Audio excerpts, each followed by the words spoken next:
Sur ce terrain, tout le monde court après un modèle, c'est James Rodriguez. La star du foot a grandi ici, à Ibagué, dans les Andes colombiennes.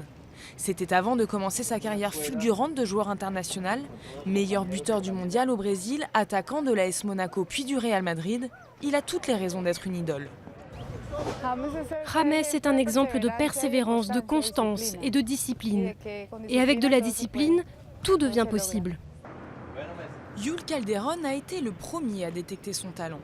James avait alors 9 ans et déjà un style fluide, une précision dans les passes et les coups de pied arrêtés, mais aussi beaucoup d'humilité et une passion sans limite.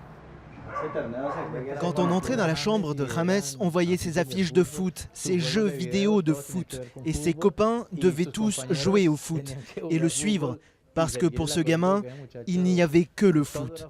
Je pense qu'il jouait même avec la nourriture en marquant des buts avec les petits pois. Il n'y avait que le foot. James vivait dans cette maison avec sa grand-mère. Les voisins se souviennent qu'elle se désolait de voir son petit-fils s'échapper aussi souvent pour aller jouer au foot. Enfant, il avait déjà la rigueur d'un pro. Son ami Beto se rappelle des après-matchs quand ils avaient 10 ans. James s'aspergeait les jambes d'eau pour mieux récupérer physiquement. Ça n'a pas été facile pour lui. Ça ne s'est pas fait du jour au lendemain et il n'est pas arrivé au Real Madrid sans rien faire. Sa réussite est le fruit de son travail.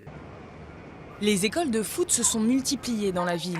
À 23 ans, James inspire des vocations chez ses cadets et offre un espoir à tous les Colombiens cette année, faire gagner la sélection nationale lors de la Copa América.